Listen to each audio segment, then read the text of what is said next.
Bonjour chers académies du niveau 4, je suis l'élève officier Vincent Ouellette. Aujourd'hui, je vais vous donner le cours M420.01 qui décrit les traditions de la Force aérienne du Canada. Donc, le but de ce cours-là, c'est que vous connaissiez l'histoire et les traditions des forces canadiennes, en particulier ceux de la Force aérienne du Canada, vu que vous êtes des cadets de l'ordre, pour que vous soyez conscient du contexte historique des traditions que les forces armées canadiennes partagent et observent. Donc, vous allez voir, il y en a une couple. On va en avoir trois principalement. Il va y avoir les dîners formels, les formations en hommage aux pilotes disparus, puis les cérémonies de passation de commandement. Pour certains d'entre vous, des dîners formels, vous en avez déjà fait, comme le mess dinner, c'est une sorte de dîner formel. Donc, il va en avoir plusieurs. Il va y avoir, premièrement, le souper de Noël. Chez les militaires, c'est une coutume du temps des fêtes. Puis on veut que dans ce dîner, dans ce souper de Noël-là, que le plus jeune membre d'une unité devienne le commandant d'escadre ou le commandant d'escadron honoraire. Ça veut dire que pendant le souper de Noël, le plus jeune cadet deviendra en théorie le cadet commandant. Cette pratique-là, c'est l'inversion qui, avec l'inversion des rôles, ça donne des privilèges mineurs. Puis on peut remonter cette tradition-là jusqu'au temps des Romains, mais la coutume, c'est devenu pratique standard chez les militaires britanniques au début du 18e siècle. Pour, c'était pour compenser l'ennui provoqué par les périodes d'attente puis d'observation durant la guerre. Fait que les officiers pouvaient organiser des célébrations pour leurs hommes, dont un souper de Noël. Ensuite, on a récemment ajouté qu'un autre soldat puisse échanger sa vareuse avec l'adjudant-chef ou pour nous autres, pour vous autres, l'adjudant d'escadron. Les autres officiers et les adjudants préparent ou servent le repas aux membres de la troupe. Ça veut dire que les officiers se servent du souper de Noël pour monter le moral puis démontrer leur appréciation aux membres du rang. Donc, au lieu d'être, par exemple, comme au mess dinner, la communauté civile qui va servir, ça va être les officiers peu gradés qui vont servir aux militaires du rang. Fait que les caporals, les caporals-chefs, les sergents, etc. Ensuite, on a le dîner régimentaire. Pour la plupart d'entre vous, vous en avez déjà fait, que ce soit en présentiel ou en virtuel. C'est la tradition la plus importante des forces canadiennes en ce qui concerne un souper ou un mess. Historiquement, le dîner régimentaire est le temps par les membres après les heures de travail où ils s'assoient pour dîner avec leur commandant. C'était une coutume au moment où tous les officiers vivaient au mess et qu'ils étaient obligés de s'habiller formellement pour le dîner. Le dîner régimentaire découlait des règles de conduite d'un gentilhomme, un gentleman en bon français. Le dîner régimentaire d'aujourd'hui, il a évolué à partir de ces coutumes et de ces traditions-là, puis les traditions du mess des officiers de l'aviation royale canadienne, puis il peut être adapté pour les militaires du rang supérieur, puis les membres de grade moins élevés aussi.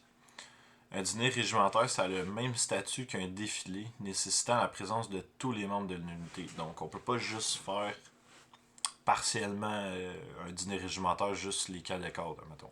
Il faut que tout l'escadron soit là. La tenue, l'heure et les autres détails sont précisés. Ça veut dire que ça va pas être habillez-vous comme vous voulez. On va avoir une tenue formelle. Profiter de l'ambiance formelle, les comportements immatures ou offensants ne sont pas tolérés. Le président du comité du mess, ou PCM, donc le président du mess dinner, s'assure qu'un degré élevé de décorum est maintenu. Donc vous avez déjà vu dans les dîners régimentaires, on va demander la permission au président pour pouvoir parler. Puis on est réprimandé si jamais on n'obéit pas à ces règles. L'autre officiel est habituellement l'officier ou le sous-officier supérieur de l'organisme ou son représentant, donc généralement le commandant de l'escadron ou le représentant du commandant de l'escadron. L'invité d'honneur est escorté jusqu'au mess ou accueilli à l'entrée par l'autre officiel. L'autre officiel et l'invité d'honneur sont accueillis par le président qui les présente aux membres du mess. Il peut avoir un cornemuseur ou un claironiste. Donc, nous, généralement, ce qu'on fait, c'est qu'on va avoir un clairon qui va aviser qu'il reste 15 minutes avant le début du souper, puis 5 minutes avant le début du souper aussi.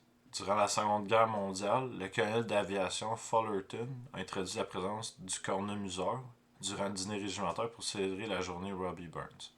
L'association avec l'art héraldique écossais s'est poursuivie avec cette tradition. Donc, pour les escadrons qui sont affiliés généralement comme avec les Highlanders, donc certains régiments canadiens là, qui vont être considérés comme écossais, ils vont utiliser une cornemuse au lieu d'un clairon. Il y a aussi une table d'honneur, puis l'usage de la table d'honneur elle remonte au temps où les unités militaires étaient remplies d'officiers célibataires et que le mess était leur demeure. Le commandant voulait s'assurer que tous les membres étaient présents et observer leur comportement. La table d'honneur était composée d'autres membres du mess placés aux tables prolongeant la table d'honneur sous forme de bras qui permettait au commandant de voir tout le monde. Donc un peu en U, comme on place généralement le mess. Ensuite, on fait le toast à la reine. Donc, le toast à Sa Majesté diffère d'un élément à l'autre au sein des forces canadiennes. Donc, la tradition de la force aérienne, on comprend le versant du porto annoncé par un cornemuseur ou un clairon. Le carafon de porto ne doit jamais toucher à la table pour symboliser le vol chez la force aérienne. Le toast actuel est le même pour tous les éléments des forces canadiennes. C'est un toast à la reine du Canada. Donc, quand on dit un toast à la reine, on va jamais, dans théorie, si on avait du porto à l'escadron, on n'en aura pas parce que c'est de l'alcool. Donc, généralement, nous, ce qu'on a, c'est du jus de raisin ou du jus. Puis, il faudrait jamais que la carafe qui passe, le jus, touche à la table. C'est tout symbolisé, comme on disait, le vol. Par tradition, un gentilhomme porte une cravate noire. Une adaptation militaire de l'uniforme officiel du mess a d'abord été développée selon le modèle de la force aérienne à la fin des années 1920. Le modèle de l'habit du mess a changé, tout comme les modes changent. Pendant la période d'unification en 1968, donc avant 1968, on avait l'armée royale canadienne, l'aviation royale canadienne, puis la marine royale canadienne. Maintenant, tout ça est devenu un pour faire les forces armées canadiennes. Fait avant ça, quand ça a été créé, il y a une nouvelle tenue qui était commune aux trois éléments qui était adoptée. Donc tout le monde, si on avait un mess dinner inter-élément, tout le monde était habillé pareil. Et par la suite, l'armée et la marine sont depuis revenus à leur tenue de mess plus traditionnelle, mais le commandement aérien a décidé de conserver la tenue de mess commune aux trois éléments. Les membres sont responsables de l'achat de leur propre tenue de mess. Donc pour les officiers, si vous avez remarqué, les officiers qui ont des tenues de mess, généralement ça va être un genre de veston blanc au lieu de bleu, avec un nœud papillon. Aussi, on peut même avoir aussi un veston spécial qui est vraiment juste pour le mess. Ensuite, on va avoir aussi un dîner au mess. La différence qui est entre le mess dinner puis un dîner au mess, c'est que le mess dinner c'est formel, mais un dîner au mess, dans le fond comme un lunch, ça va être informel. Donc, puis ça va être tous les membres du mess. C'est pour conserver l'esprit de famille parmi les membres du mess. Un dîner informel est tenu pour souhaiter la bienvenue et dire au revoir au monde. La tenue est moins formelle, mais la présence est obligatoire, à moins d'en être exempté par le président. Le dîner peut être constitué d'un buffet ou d'un repas ordinaire et la désignation des places n'est pas requise. Toutefois, le commandant et l'adjudant d'escadron occupent leur place habituelle. Donc, ils vont être à leur place à la table d'honneur, mais pour les autres places, il n'y a pas de place assignée. Ensuite, on va avoir un dîner semi-officiel aussi. C'est un dîner semi-officiel qui est accompagné. C'est un mess où est-ce que, dans le fond, les conjoints et les conjointes des militaires sont invités aussi à venir au mess. Ça respecte le protocole comme un dîner régimentaire avec l'ajout d'un rang d'accueil. Le gentilhomme escorte la dame assise à sa droite et remplit le verre de la dame assise à sa gauche lorsque le porto est servi. Donc, on va tirer la chaise de la dame qui s'assied à notre droite, puis on va servir aussi, on va s'assurer que le verre de la dame à notre gauche est plein. Les dames, autres que les officiers commissionnés, ne se lèvent pas lorsque des marches sont jouées.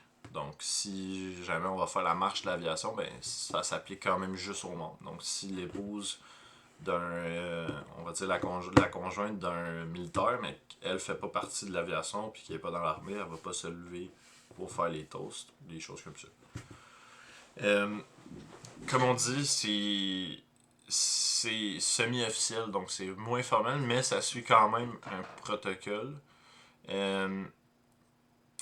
Le rang d'accueil comprend le commandant ou l'adjudant d'escadron, accompagné de sa conjointe ou son conjoint, ou son invité ou invité. l'invité militaire supérieur et sa conjointe ou son conjoint, et le PCM, donc le président, sa conjointe ou son conjoint, ou son invité ou invité. Les noms des membres de l'invité sont annoncés lorsqu'ils joignent le rang d'accueil. Donc, chose à se rappeler, c'est le. Dans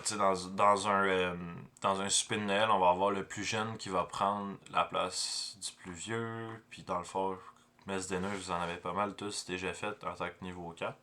Fait que c'est juste de retenir d'où est-ce que ces traditions-là ils viennent. Généralement, ça vient des premières et deuxième guerres mondiales la plupart du temps.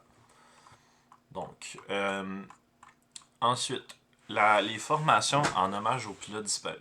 Donc, ça, c'est comme un défilé aérien, si vous voulez, mais c'est pour... ça va être avec... on va avoir 4 aéronefs qui vont suivre un en arrière de l'autre. Puis le troisième aéronef va soit comme être absent, fait qu'on va voir comme il manque un aéronef, ou le troisième aéronef, en passant, va monter pour signifier qu'on a perdu un pilote. Ou la perte d'un compagnon d'armes. Fait que ça a commencé durant la Première Guerre mondiale. Les équipages de la Royal Air Force, la RAF, ils effectuaient des défilés, dans le fond, à chaque fois qu'ils revenaient de mission. Fait qu'ils passaient tous les uns en arrière des autres en section de 4. Comme ça, les membres des équipes au sol étaient capables de compter combien d'avions qui revenaient. Puis plus facilement aussi. Puis comme ça, il était sûr. Dans le temps, il n'y avait pas de... Il n'y avait pas de GPS, on n'avait pas de cellulaire, communication radio, il n'y en avait même pas dans les avions. Donc c'était la seule manière que les équipages au sol pouvaient savoir, ok, on a 3 pilotes qui manquent à l'appel ou qui ont été abattus. Donc la rumeur veut que la première formation officielle en hommage aux pilotes disparus, ça a été pendant la Première Guerre mondiale, lorsque les pilotes de chasse britanniques ont survolé le cortège funèbre de Manfred von Richthofen, dit le Baron Rouge. Donc c'est un pilote allemand, mais qui était reconnu comme le meilleur pilote de la Première Guerre mondiale. Puis même donc la rumeur veut que les Britanniques ont même fait une formation aux pilotes disparus en son honneur à lui, au-dessus de son cortège funèbre. Ensuite, la RAF a effectué sa première formation publique en hommage aux pilotes disparus en 1935 en surveillant une revue pour le roi George V. Donc, quand George V est décédé, ils ont fait un défilé là, pour honorer le roi qui était décédé. Durant la Seconde Guerre mondiale, la formation en hommage aux pilotes disparus est vraiment devenue une tradition cérémonielle. Donc, à chaque fois qu'il y avait un décès ou qu'un pilote manquait à l'appel, on a décidé qu'on allait faire tout le temps la formation aux pilotes disparus. Donc, comme je vous disais, c'est 4 avions qui vont suivre un à côté de l'autre. Soit on va avoir le troisième avion qui va être manquant, ou le troisième avion quand les 4 avions vont passer au-dessus de la cérémonie, le quatrième avion va se commencer à monter pour montrer qu'il y a un pilote là, qui manque à l'appel ou qui est disparu. Donc, ensuite, on va décrire les cérémonies de passation de commandement. Certains d'entre vous ils en ont peut-être déjà vu, mais ça n'arrive pas souvent. Donc, dans le fond, ça a commencé autour du 18e siècle à faire ça en Prusse, dans le fond, l'enseigne Allemagne et Autriche. Les cérémonies de passation modernes, ils peuvent être aussi simples qu'une cérémonie de signature effectuée dans un bureau ou un auditorium, ou ça peut être aussi une revue d'escadre ou d'escadron pour marquer l'occasion. L'officier qui préside habituellement le commandant supérieur de la formation est l'officier de revue. Donc, pour exemple, si mettons, on avait un changement de commandement à l'escadron aujourd'hui, on aurait sûrement comme la personne qui présiderait ça, ce serait par exemple les supérieurs du commandant à l'URSC. Donc, on aurait l'invité d'honneur serait le supérieur du commandant à l'URSC. Puis on aurait le nouveau commandant, dans le fond, il arriverait avec l'officier de revue qui l'accompagnerait pendant la revue. Le commandant sortant, lui, passerait une fois devant l'escadron, ensuite pour retourner sur la ligne de revue avec tous les autres invités. Ensuite, on procéderait à la remise des récompenses et des décorations, à la signature des certificats de changement de commandement, puis aux allocutions. Ensuite, le nouveau commandant et le commandant sortant ils changent mutuellement de place. Donc, ils changent de place dans où est-ce qu'ils étaient placés dans la ligne des invités. Ensuite, l'escadre ou l'escadron défile devant le commandant sortant sous le commandement du nouveau commandant. Donc, on aurait le nouveau commandant sur le piédestal, mais le commandant sortant, dans le fond, dans les officiers pour dans la ligne de revue, dans le fond. Euh, Ensuite, on aurait une avancée en formation de revue et on salue l'officier de revue. L'officier de revue quitte le terrain de parade ensuite accompagné du commandant sortant. Euh, ça, c'est pour une passation qui est quand il y a un rassemblement. Sinon, on va avoir la cérémonie de signature avec des drapeaux consacrés. Donc, le drapeau du Canada ou le drapeau de l'Escadron pour nous autres, par exemple. Avec une signature de certificat. On aurait l'officier qui préside la cérémonie ainsi que le nouveau commandant qui se placerait devant l'estrade d'honneur. Le commandant sortant avance et s'arrête devant l'officier qui préside la cérémonie et le salue. Ensuite, le commandant sortant ordonne au porte-drapeau d'avancer avec lui. Le commandant sortant salue l'officier qui préside. Ensuite, les porte-drapeaux consacrés remettent les drapeaux au commandant sortant. Donc, le drapeau consacré à la reine en premier. Donc, on donnerait le drapeau du Canada au commandant sortant. Ensuite, le commandant sortant le remettrait au nouveau commandant. Ensuite, on donnerait le drapeau d'escadron à l'ancien commandant. Puis l'ancien commandant le donnerait au nouveau commandant. Puis le nouveau commandant remettrait les drapeaux ensuite au porte-drapeau. Pour comme symboliser, dans le fond, la prise de commandement du nouveau commandant. Ensuite, les porte-drapeaux retournent face à la ligne de revue. Le nouveau commandement ordonne aux porte-drapeaux de reprendre leur place. Le nouveau commandant et le commandant sortant se rendent sur une table place à côté de l'estrade où est-ce qu'ils signeraient les certificats de passation de commandant. Donc, comme je disais, on peut faire ça. Ça peut être soit pendant une parade, pendant un rassemblement dans un auditorium, ou ça peut être tout simplement fait dans un bureau, juste avec des signatures puis des drapeaux. Donc, c'est pas mal ça pour toutes les traditions des forces aériennes. Il y a beaucoup de traditions point dans les forces armées canadiennes, mais ceux-là, c'est ceux qui vont s'appliquer le plus dans notre cas, étant donné qu'on fait partie de la force aérienne. Donc, si jamais vous avez des questions, n'hésitez pas. J'espère que vous avez apprécié le cours. C'était le M420.01. Donc, merci. Bonne soirée.